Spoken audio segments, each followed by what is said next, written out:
إلا هو نمن لأن يراه أنت أنا ممكن كبحين لقلدي حقنا لإبسدي ولا إبسدي معك كنت ما مقطعين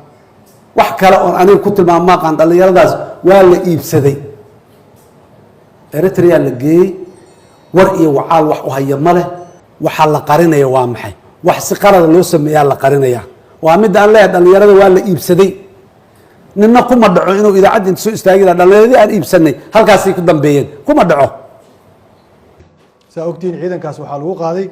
شرع الدراء وأنا وافق سنة النظام كقريست عيدا كحوق الدل كصوماليات أما عيدا كقلب كسيد جود أهان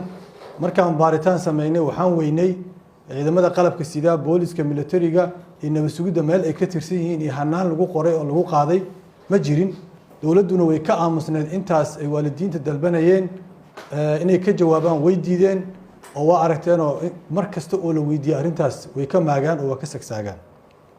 ما أنت وحصوب عداتي إن عيدا كاس قريب كهايين دجالكي كدعي قبل كتجرجة إن عيدا مدرسي أي كل الهايين أما أي كقريب قاتين دجالدي كدعي قبل كتجري دلك إثيوبيا رنتي ووح كبحسن الشرع دلك يو قرن مدى in ciidan Soomaaliyeed uu ka qayb galo dagaal dal kale gudihiisa ka dhacay ama dagaal laba dal u dhaxeeya inuu ay ka qayb qaataan taasi waxay ka baxsan tahay sharciyada dawladnimada ee Soomaaliya waxaana lagu tilmaami karaa inay tahay khiyaano qaran waxaan ka dalbanaynaa ama ka codsanaynaa mas'uuliyiinta Soomaaliyeed ee maanta xilka iyo mas'uuliyadda dalka ka haysa iyo kuwii ka horeeyay ee xilka iyo mas'uuliyadda hayn jiray intaba xilligii ciidamadaas la qaadayay iyo duruufihii xaaladihii lagu qaaday ogaa inay cadeemo waafi ah iyo mas'uuliyadooda qaataan cadeemo waafin ay ka bixiyaan ciidamadaasi iyo waxa ay ku sugan yihiin iyo sida ay xaalkooda u yahay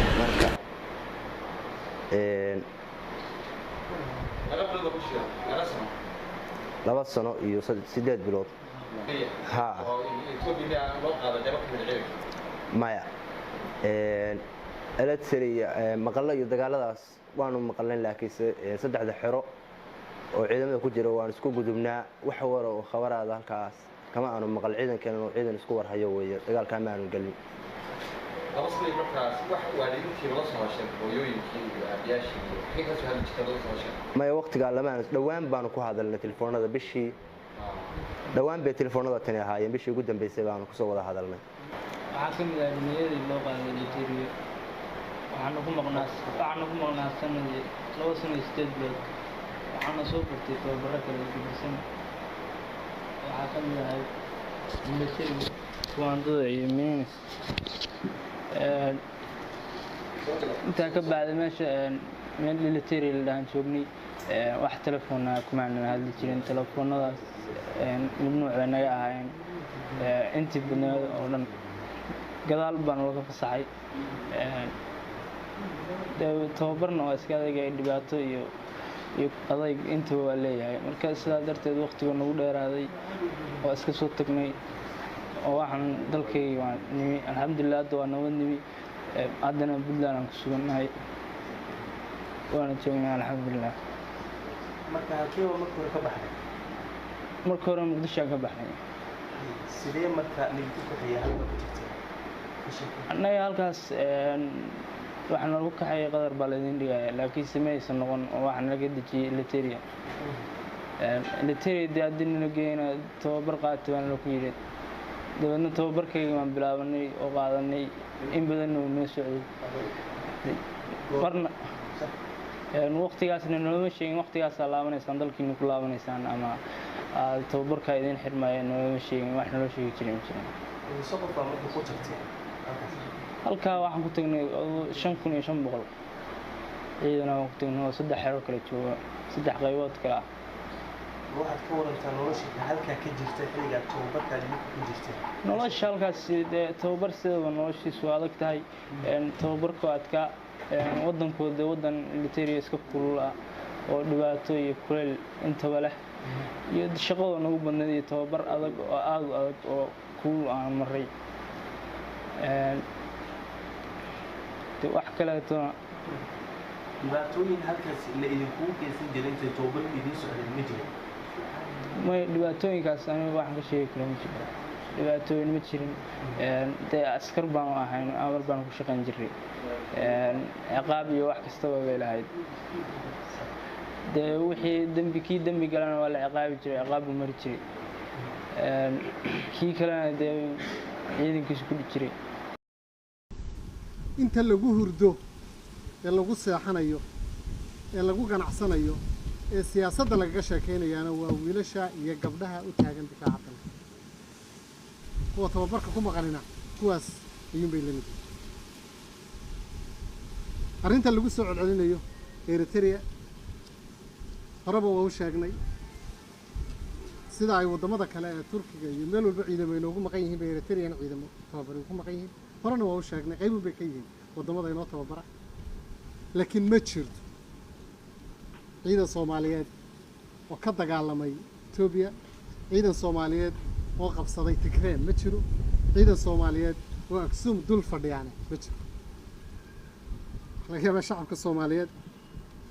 inay arrintaasi la yaab ku noqoto waa ilaahay mahadi beri dhaweydun bay ahayd markii la isku haystay xeebta liido lalahaa ciidamada Ethiopia xeebta liido maraya maanta waxaan dafiraynaa in ciidamada Soomaaliya aanay Tigray qabsan ma jirto ciidamada Ethiopia waa ku filan yihiin dalkooda awood ahaan iyo tiro ahaanba way ku filan yihiin sabab ay Soomaaliya ciidamada Tigray ugu dirtaan ma jirto taasna waxaan rabaa inaan arrintaas si fiican uga hadlo wamaaha markii koowaad aynu warkaa maqalay waa markii sagaalaad waa markii tobnaad mar kastana waxay noqotaa waxba kama jiraan oo waa la ogaadaa sababta ay dadku waa human being waa bini aadam siyaasiyiinta dunidu kama hadlaan tababarada ciidamadooda sababta waa sir qaran nooca loo tababarayo inta loo tababarayo qaabka loo tababarayo waxay ku jirtaa xogta dalka ee lama taabtaanka laakiin siyaasiyiinteenu waxaad moodaa inay ajanda doorasho ka dhigteen campaign doorasho ka dhigteen oo ay ku soo celcelinayaan sacabka wala wuxuu arkay wala habeenkii sacab tumaysa marka wuxuu yiri sacabka maxaa habeenkii loo tumaa hadaan xeeladi ku jirin arrimaha dhacaya carruurta la leynayo xadgudubyada Kenya weli ma aragtaan hal siyaasi oo ka hadlaya hal siyaasi oo leh maxay u dhimanayaan carruurta maxaa loo dhaawacaya maxaa loo duqeynaya maxaa loo burburinaya hormuud laga rabaa maalin walba maxaa sababta loo ma jiro ciidan dalkoodii u maqan oo dadkoodii u maqan oo la yaqaano oo tababarkoodiina dhammaado gabagabayba yahay ayaa maalin walba laga hadlayaa si looga mashquuliyo shacabka Soomaaliyeed hagardaamada cadow si shacabka Soomaaliyeed looga jeediyo dhibaatada cadowgu samaynayo dhibaatada shisheeyuu samaynayo xasuuqa ku socda xadgudubka ku socda dhibaatada ku socota si indhaa looga jeediyo shacabka habeenkii waxa loo tumaa maxaa loo tumaa hadaan xeeladi ku jirin maalin kasta oo xadgudub la sameeyo waxa dadka lagu mashquuliyaa ciidamada Turkiga inoogu maqan iyo ciidamada Eritrea ku maqan iyo ciidamada inoogu maqan dalalka dibadda ee u soo tababaranaya difaaca dalka waxaan shacabka Soomaaliyeed inaan halkan uga bayaamiyo ciidanku wax la siyaasadeeyo waa ka weyn waa naftii dalka waa dhiigii waa wadnihii riboodka UN-ka lagu soo celcelinayo waxaan aaminsanahay riboodka UN-ka inay Facebookyada siyaasiyiinteena ka qaateen sababtay waxay leeyihiin waxaanu maqalnay ciidan Soomaaliyeed baa Aksum qabsaday reportii intaas soo maqlay UN Human Rights wax evidence soo cadeynana ma keenin waa maqlay wuxuu ku sii daray laakiin dawladda Soomaaliya way beenisay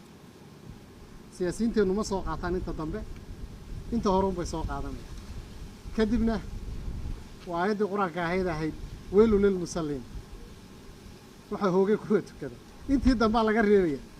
alladina hum an salaatihim sahun haddii inta laga reebo maxay noqonaysaa ayad way kala dhinaanaysaa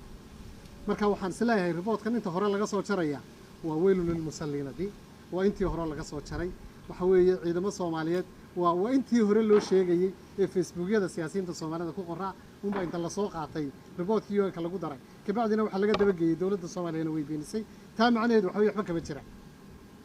reportka UN-kana waxba kama jira waraaqna waanu qornay aanu arrintaa ku faahfaahinayna